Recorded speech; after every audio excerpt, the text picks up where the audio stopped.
Dis dag 2 in ons week 3 van Each One Reach One. En gister het ons gesels oor vrees. Jy weet, ons is almal maar so 'n bietjie bang, hoe kan ek met iemand gesels oor die Here?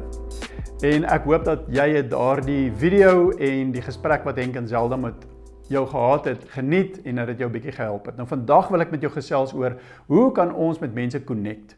Hoe kan ons 'n manier vind hoe ons met mense deur 'n gesprek en 'n verhouding gaan waar ons op 'n plek kom wat ons hulle kan help om die groot vrae en die groot uitnodigings te kan aanvaar en maklik te beweeg na die volgende stap om in 'n verhouding met Jesus te kom. En daarom wil ek met jou gesels oor die gesprekskwadrant. So ek wil jou vra, teken 'n X en 'n Y as op 'n papier dalk om dit net vir jou maklik te maak. En in die linkerkantste boonste kolom is dit waar ek en jy mense ontmoet, elke dag casual gesprekke, sommige maklike gesprekke, en jy kan sê casual gesprek, gemaklike gesprek in daai kolom, langs die rekbevel, die braaivleisvuur, dalk in 'n koffieshop, vreemde mense wat jy ergens te ontmoet in 'n sosiale omgewing. En dis hierdie gesprekke waar ons mense net leer ken. En wanneer ons verhouding met mense dieper gaan en verder gaan, jy weet, in 'n volgende gesprek, dalk praat die Here in jou hart en jy voel jy moet weer hierdie persoon mee kontak maak en dalk het jy iemand in 'n koffieshop ontmoet en jy gaan weer na daai koffieshop en jy dieselfde persoon is daar, jy weet, dalk bel jy iemand, dalk reël jy 'n afspraak, maar dan is dit om met 'n persoon verder in 'n verhouding te tree en toe te laat dat die gesprek dieper gaan en dat die gesprek gaan na 'n plek toe van waar ons meer jy kan maar sê, meer betekenisvolle gesprekke het. En dat ons 'n persoon beter leer ken, en waar mense eintlik 'n harte begin oopmaak oor hulle omstandighede, oor hulle werk, hulle familie, verhoudings dalk, en dalk, jy weet, jy kan begin agterkom dat mense jou vertrou om vir hulle dalk raad te gee of iets. Maar dan kom ek en jy vanaf daai eerste kolom, die tweede kolom is meer betekenisvolle gesprekke, maar dan kom ons by meer geestelike gesprekke.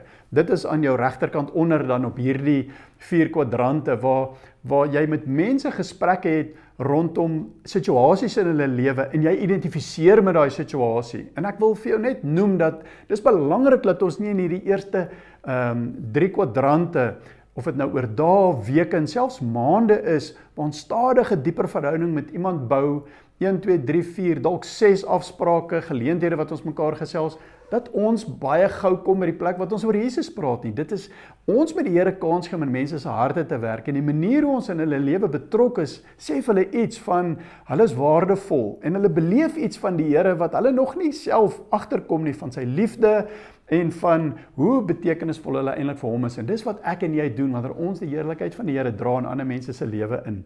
So wanneer ons in hierdie gesprek in die 3de kwadrant is, geestelike gesprekke, vertrou ons die Here waar ons met hulle kan identifiseer met moeilike situasies, ons kan ook iets getuig van wat in ons eie lewe gebeur het, en ons vertrou eintlik die Here dat ons gaan na die gesprek wat van ontdekking, wat die 4de kwadrant is, hier links onder, is my ontdekkingskwadrant, waar ons in 'n gesprek met mense betrokke raak en hulle begin ons nou regtig diep vra, dalk vra oor geloof, dalk vra oor 'n situasie, en ons begin die Here vertrou vir woord. Here, watter woord moet ek met hierdie persoon deel? Watter storie uit die Bybel moet ek deel? En jy moet gemaklik wees om te weet ook dat die Heilige Gees wat deur jou wil werk, weet waar is jou kennisvlak, waar is jou ervaringsvlak. Ons hoef nie die Bybel eers heeltemal te ken nie. Die Here gebruik ons van waar ons is om te getuig en om dalk 'n storie uit die woord te gebruik wat praat in hierdie persoon se situasie in, en waar jy hulle toelaat om iets te ontdek van die Here se waarheid, waar hulle iets van die woord ontdek en waar hulle kom tot 'n besef, maar waar is hulle in die lewe? Sodat jy 'n verhouding kan bou met iemand deur hierdie gesprekskwadrante wat baie intentioneel is, 'n verhouding wat jy eintlik 'n brug mee bou, wat wanneer die moeiliker vrae gaan kom, wanneer die moeiliker uitnodigings kom, want daar kom 'n stadium wat iemand wil nooi na 'n Bybelstudie toe, of na die kerk toe, of na 'n event toe, of na 'n proses toe, of na 'n naweek toe. Jy weet, wanneer jy daai vrae begin vra in 'n verhouding, wil jy hê dat die verhouding so sterk is, dat daai bruggie tussen julle nie sal breek nie, en daarom bou ons eers sterk verhoudings, voordat ons iemand nooi, of die vraag vra, ken jy die Here, het jy 'n verhouding met Jesus Christus?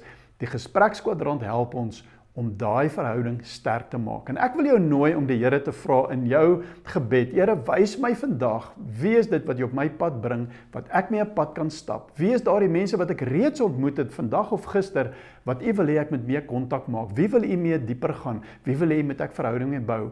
En met wie kan ek verder groei in hierdie plek waar U wil trust in hulle lewe kom plaas, sodat ek met hulle kan journey en hulle aan U kan voorstel. So ek wil jou nooi, wees intentioneel en vra die Here om jou mense te wys. Gaan nou na die beskrywing van die video om vandag se vraag deur te werk.